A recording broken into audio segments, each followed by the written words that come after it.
The night was quiet except for the rhythmic beeping of machines and the distant hum of the hospital's air system.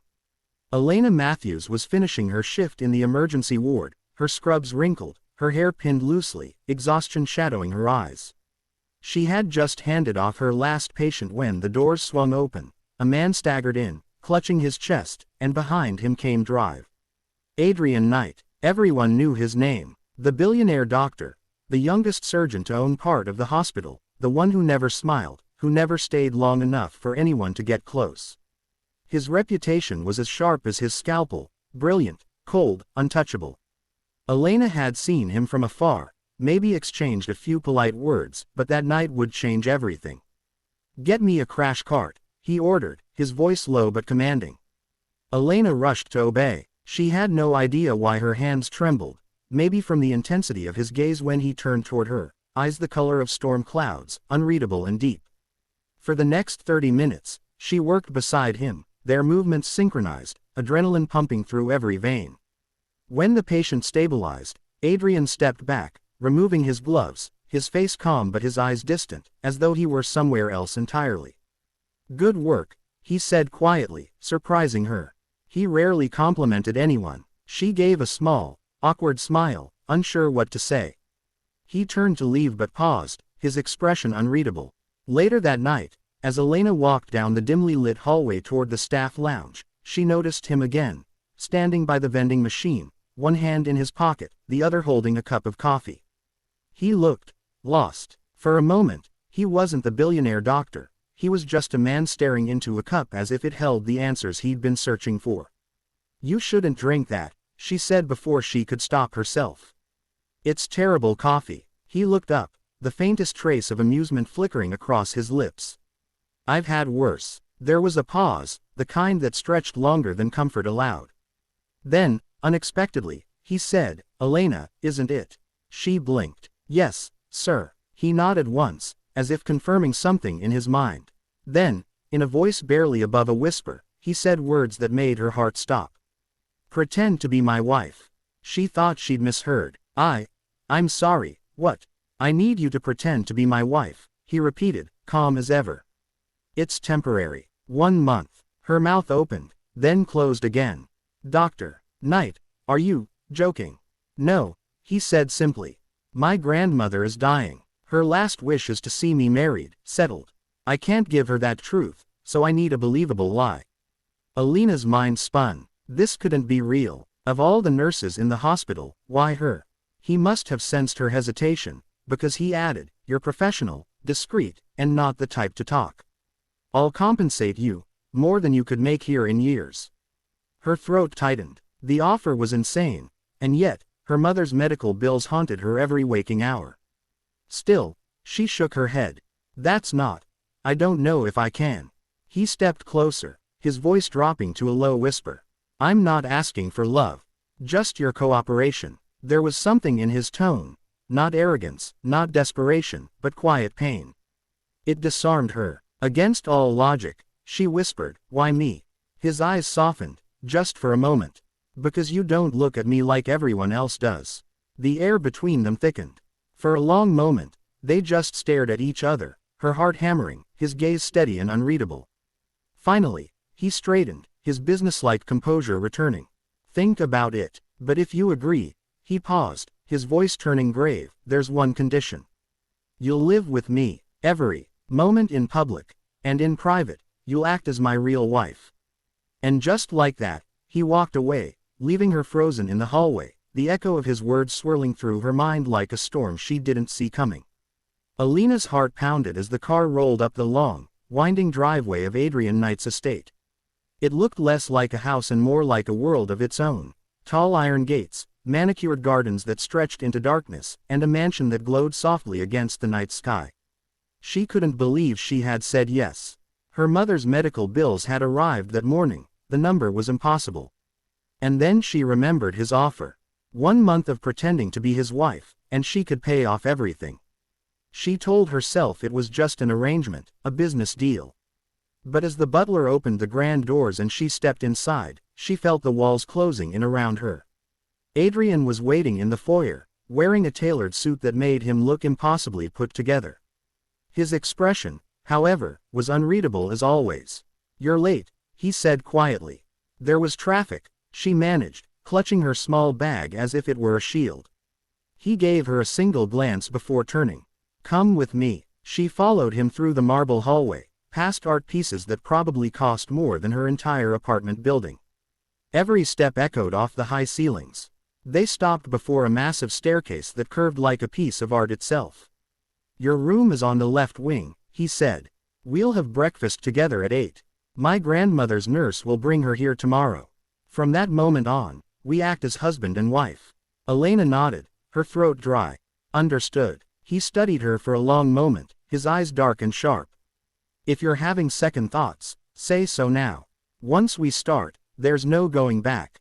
"I already agreed," she said softly, though her stomach twisted with nerves. Something flickered in his eyes, approval, maybe, and then he turned and walked away without another word. That night, she stood in front of the massive window of her guest room, looking out at the glittering city lights. The room was bigger than her entire apartment, furnished with silks, marble, and glass. Yet she felt small, almost out of place, like a character who had wandered into the wrong story. She was about to turn in when there was a knock on her door. Adrian stood there, his tie loosened, his expression softer than she'd ever seen it. "I forgot to mention," he said, stepping inside. "There's a dinner tomorrow night with my family. My grandmother doesn't know anything. You'll need to wear this." He handed her a velvet box. Inside was a diamond ring. It caught the light, throwing tiny stars across the room.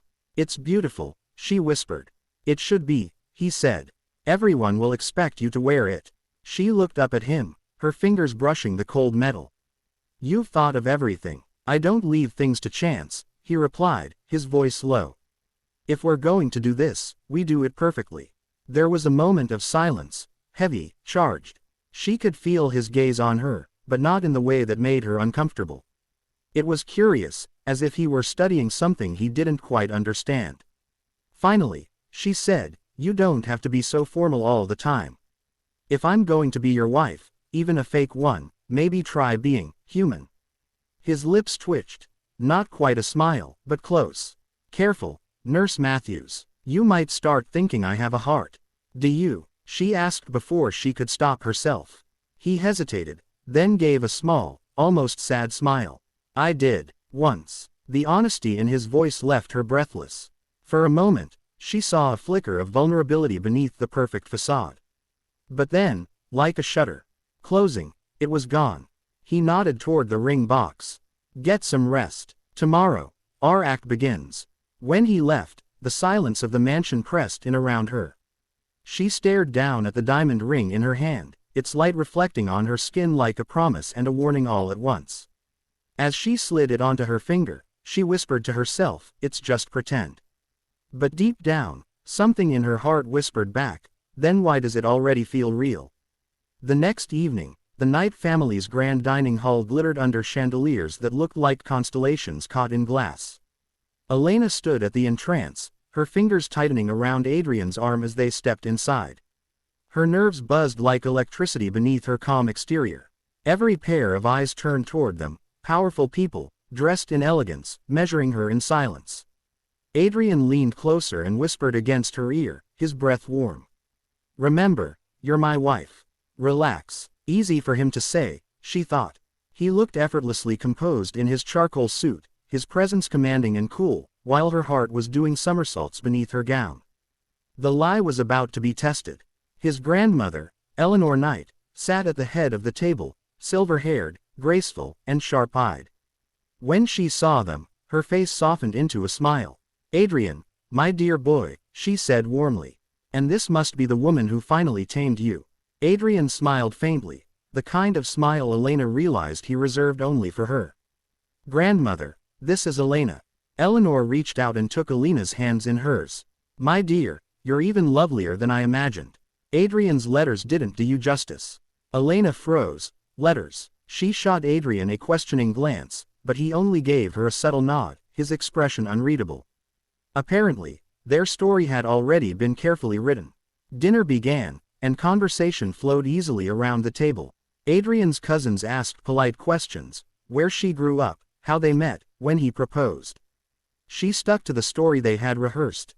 They met at the hospital, bonded over late-night shifts, fell in love quietly, away from the world's eyes. Every word she said made Adrian's hand tighten slightly over hers under the table, as if grounding her. It felt strange, comforting, even. But then, the air shifted. Across the table, a woman in a red silk dress leaned forward. "So, Elena," she purred. "You must be quite extraordinary to capture Adrian's attention. He's notoriously selective." Elena forced a polite smile. "I suppose I was just in the right place at the right time." The woman's lips curved in a smirk. "Funny. Last year, that right place was me." The table went still. Elena blinked. The woman's eyes gleamed, jealousy sharp behind them. Before Elena could respond, Adrian's voice cut through the tension, cool and firm. "Charlotte, that's enough." Charlotte laughed lightly. "I was just reminiscing. Don't be so sensitive, darling."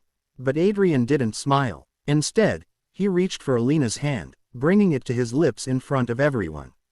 The gesture was tender, possessive, too real. "Elena is my wife," he said softly. "And the only woman I intend to share my life with." Gasps fluttered around the table. Charlotte's smirk faltered. Eleanor's eyes glistened with joy. And Elena, her heart stopped. The kiss hadn't been on her lips, but the way he said those words made her pulse race. For a man so closed off, his voice carried emotion that didn't sound rehearsed. Later, after dinner, they walked out into the moonlit garden. The silence between them felt heavier than before. "You didn't have to say that," Elena said finally, her voice trembling slightly. He stopped walking. "Say what?" "That I'm the only woman you'll share your life with." He turned to face her, his expression unreadable, the night casting soft shadows across his features. It was part of the act. She folded her arms, hurt flashing through her chest. "You didn't have to sound so convincing." His gaze lingered on her for a moment, too long, too intense. "Convincing is the point." The words should have sounded cold, but they didn't. There was something behind them, something he wasn't saying. She tried to look away, but his hand caught hers. "You did well tonight," he said quietly. "Better than I expected." "Because you thought I'd fail."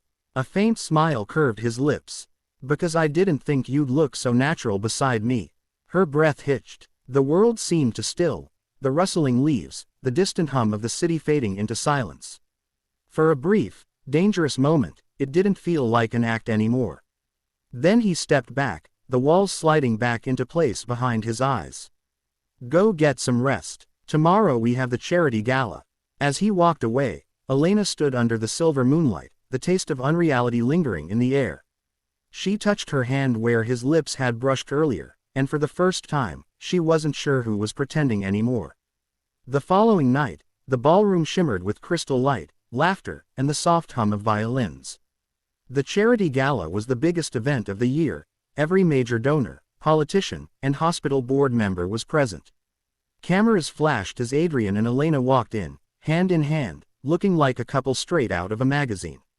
Elena's gown flowed like liquid gold, her hair pinned perfectly, her smile rehearsed to match Adrian's calm charm. She told herself, again and again, it's just an act. But when he looked at her, eyes soft and steady, the lie wavered. They greeted guests, exchanged polite laughter, and posed for photographs. To everyone watching, they were the perfect husband and wife, elegant, devoted, flawless. But Elena couldn't ignore the flutter in her chest each time his fingers brushed hers, or how his voice softened when he said her name. Halfway through the evening, Adrian stepped aside to speak with a board member, leaving her momentarily alone. She was admiring the floral arrangements when a familiar voice cut through the noise. "Well, well, the nurse who became Mrs. Knight." Elena turned and froze. Charlotte stood before her, the same woman from the dinner, Adrian's ex. Her smile was sweet poison. "You play the part beautifully, I'll give you that. But do tell me, how much is he paying you for this performance?" Elena's breath caught. "Excuse me." "Oh, come on," Charlotte sneered. "Everyone knows Adrian doesn't do love. So what's the deal? A month, a year, or until grandma passes?" Before Elena could speak, Charlotte's voice rose slightly, enough for nearby guests to glance over. "It's clever, really. finding a nurse to play the devoted wife. Almost believable. The world tilted for a moment. Alina's hands trembled, heat rising to her cheeks. But before she could defend herself, Adrian's voice cut through the air like a blade. "That's enough, Charlotte." He appeared beside her, his expression thunderous. Without hesitation, he slipped an arm around Alina's waist, pulling her close. And then, in one sudden, breathtaking motion, he kissed her. It wasn't a gentle, polite kiss meant for show. It was deep, certain, and filled with a kind of passion that silenced the entire room. Cameras flashed, gasps echoed, and when he finally pulled away, his hand lingered against her cheek. He looked directly at Charlotte. "She's my wife, and the only woman I'll ever need." Charlotte's lips parted in shock before she turned and stormed away. The room buzzed again with whispers and awe, but Elena couldn't hear any of it. Her pulse was pounding in her ears, her lips still tingling. When they got home, the silence between them was deafening. Elena stepped out of her heels, setting them by the door. "You didn't have to do that," she said quietly. Adrian loosened his tie, his face unreadable. "Do what? Kiss me like that, in front of everyone?" He looked at her, his jaw tightening. "She was humiliating you. I wasn't going to stand by and let her." "That wasn't just about defending me," she whispered. "That felt real, Adrian. Too real." He froze, his gaze darkening. "Don't confuse the act for reality," he said coldly. "You knew what this was." Her chest ached. "Right, just business." She turned away, but his voice stopped her. Softer this time. "Elena." She looked back, and for a fleeting second, she saw something raw in his eyes. Pain, regret, longing. But then he looked away. "Get some rest," he said. "Tomorrow, we'll visit my grandmother." She nodded, her throat tight. Of course. Later that night, she couldn't sleep. The kiss replayed in her mind, the warmth of his touch, the way the world had fallen away. She wanted to believe it meant something, that beneath all the lies there was truth, but his words had been clear. In another room, Adrian stood by his study window, staring out at the city lights. His hand touched his lips as if trying to erase the memory, but he couldn't. He had told her not to confuse the act for reality, yet he was the one fighting the truth, because the moment he kissed her, it hadn't been an act at all.